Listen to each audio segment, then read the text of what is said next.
Hello, friends. Matt Shorty Wells here, back again with another friend. We are here poolside at Rythmia, July 2022. I'm now with a new friend, Frank Elaridi. Frank has been our guest speaker this week here at Rythmia, doing really important work in the world. Introduce yourself. Tell us a little bit about what you've done in the past, because you have a very interesting career that you just recently moved out of. I think, and how recently was that? I know you transitioned. Like last 6 months. Yeah. So you've reached 6 months going full time into this new work that you're devoted, your time to. So introduce yourself. Tell us a little bit about your background and what you're doing now and all the things you're doing in this world. Cool. Yeah. So thanks for having me, by the way. Yeah. Good. Thank you very much. Thank you all. I was a journalist for like 12 years. I mean, I still kind of am in a way. I'm still telling stories in a different way. Yeah. And I worked for Good Morning America, Nightline, 2020, ABC News, Extra. And I won 4 Emmys as a journalist. And then my private life was healing people and working in different modalities. And little by little, they'd be like, hey, can you work on my cousin? Can you work on my friend? And so eventually I just, as you were saying, left my job as a journalist and full-time went into healing and teaching at resorts, speaking at conferences, doing podcasts, and yeah, it's totally fulfilling and changed my life. Every time and I know with the plant medicine, the shamans were saying they feel like they're healing their own family, and I feel like that too. With every single session, I feel like a part of me just got healed. Nice. Yeah. You're doing work that you can see the difference that you're making in people's lives immediately. Right. Yeah. Right. Yeah. Really and now, and you were billed. So I was scheduled to come to this week already, and then you were announced as a guest speaker under the banner or the subject line of trauma healing and stuff like that. Is that kind of your specialty these days, or your focus rather these days? Totally, yeah. Is trauma healing and all that? Explain what does that mean, trauma? Because so coming here a year ago now this week. Yeah. Going into this, I never had any past trauma. Never had a very good childhood. Supported with love and all that. I mean, and that is all true. That is all real. The word trauma was so to me, it didn't resonate with me at all, kind of a thing. It's usually, I'd always heard victim mentality. When people talk about their trauma, they're using it as an excuse for why they're not fully expressed or happy now, and they're using past events for their excuses of their now. That's what I always felt. This is what now since coming to Rythmia and then conversations and all the things that have unfolded since coming to this place a year ago, I understood more clearly that it was a booby trap for me, because I was looking at that being like, because I came here a year ago looking for what is the hole in my game, what is stopping me from allowing myself the visions for my life. And I didn't understand it. Been a personal development junkie forever, walked on fire with Tony Robbins, all the blah, blah, blah. And yet for some reason, I'm not allowing, sorry, just a second. We're in Costa Rica, there's motorcycles. Yeah, it's a traumatic to the audio, that's for sure.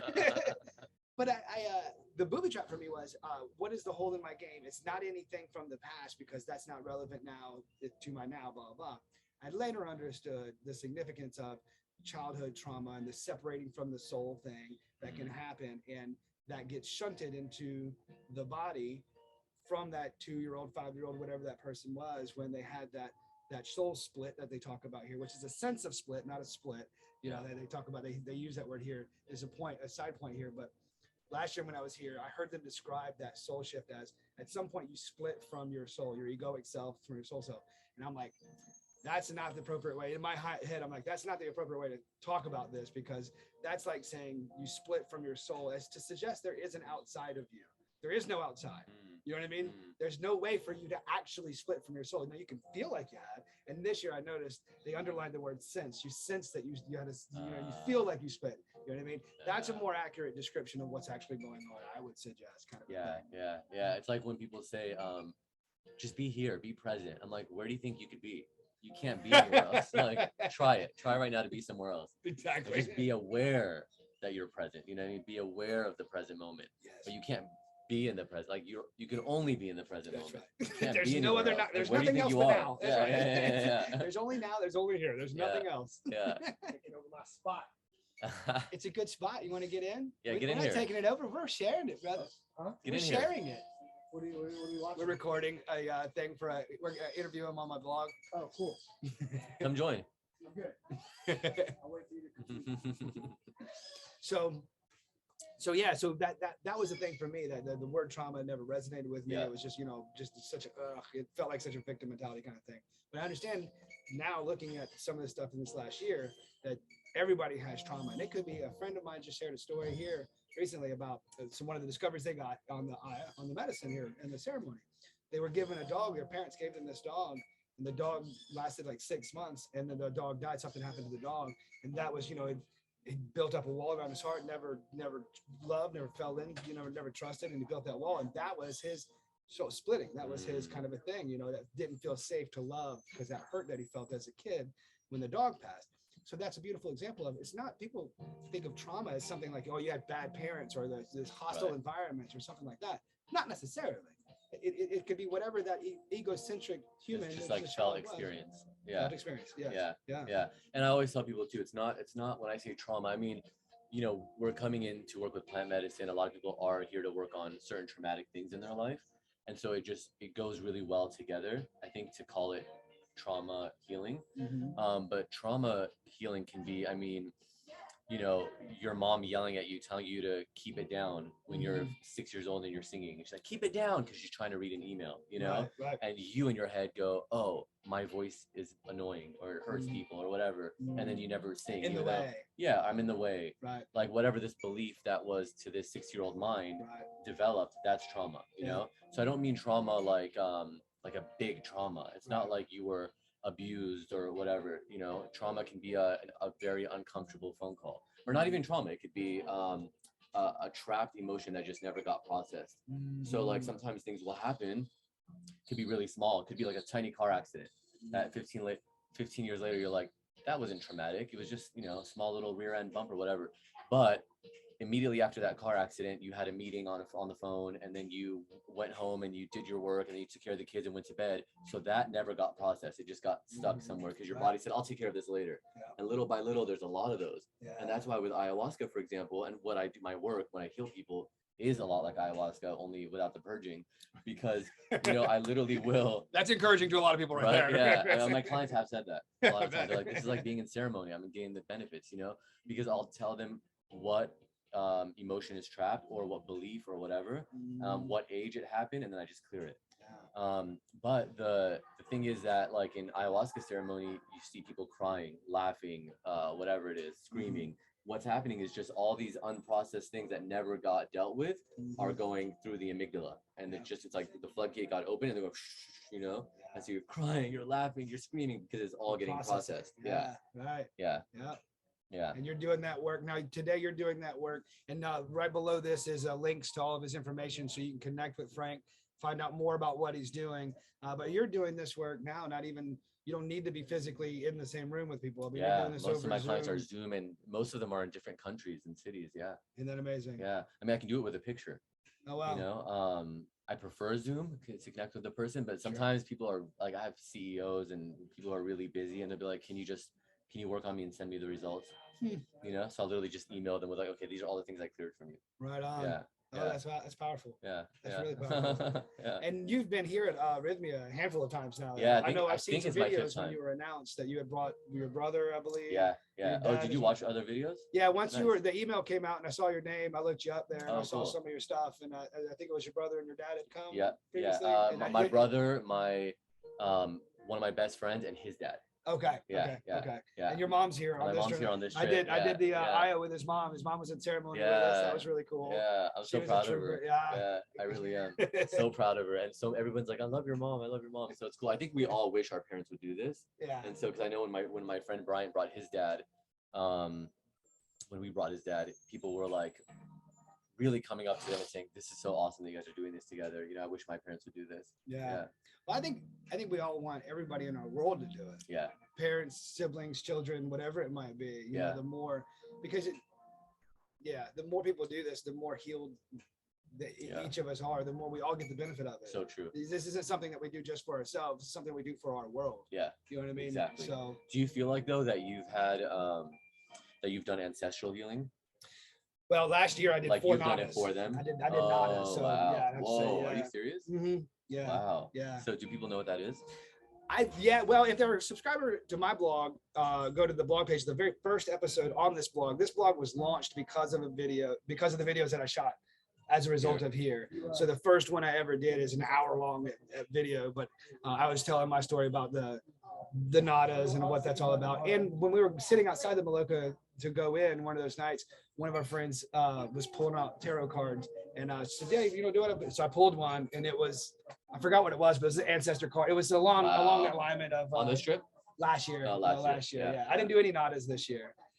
So I was thinking this year, I was like, okay, well, I did the nadas last year. That's a 7 generations prior kind of thing. I was like, all right, so this year it's going to be on me. It's going to be like, because people talk about your personal hell that you go through, right? Yeah. I didn't have any of that. I didn't have that last year. And I wasn't expecting that, because I feel like I'm pretty good at being objective about myself. Like the whole show me who I've become thing. I feel like I'm not delusional about who I am. You know what I mean? I know my booby traps. I know my shortcomings. I know my challenges, my tendencies and all that. You getting out of here? No, I'm just coming to eavesdrop until I leave. Okay. I've heard it, you say. Well, I didn't know if it was 3 o'clock or yet. It's coming up. Is it? Okay. What's his name? So my thing was, I thought this time that, okay, I'll go through my hell kind of a thing. But this trip has just been beautiful and liberating. I haven't had any bad experiences on the IO once. Now I have had the purges and all the things that people are worried about, but right. But what's bad? Yeah. What's good? What's bad? Right. It's all relative. Exactly. So it's just an experience. Frank, hey, what else do you want to share? Anything before we? I mean, if you guys want to come to a really amazing event. What happened? She didn't know that there's a camera here. We got your voice on it. You weren't on it there anymore. It's casual. It's like the most casual podcast I've ever done. If you go back and see some of my episodes, they're just, dude.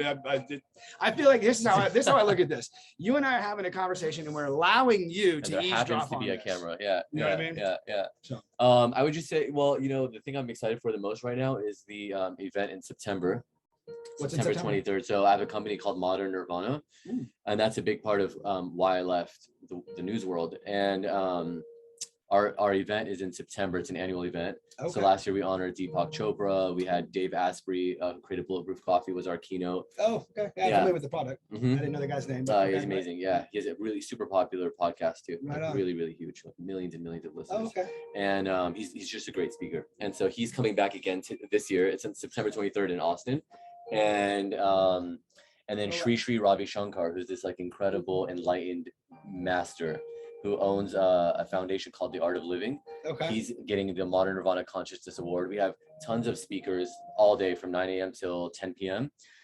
Experiences like Dance of Liberation from here.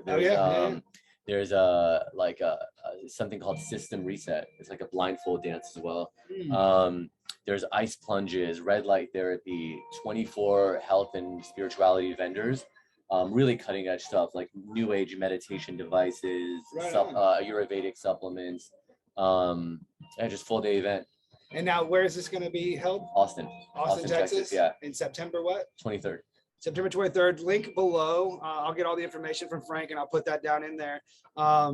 Is it something that you can do virtually as well? I mean, obviously they're not going to have usually yes. This is the first year we're not doing virtually. Okay. I just don't feel like it translates as well. I would think so. Yeah. Some of the things you just listed, physically. Yeah, I mean the speakers are great. We might put those up online after because we do film them. Yeah. But it's such an experiential thing, and meeting community members and doing the ice plunge, doing the red light therapy, trying the Ayurvedic oils, all these things. It's such an experiential thing. Okay. Yeah. Right on. Yeah. That's exciting. So good. All right. I will look forward to that. That's gonna be.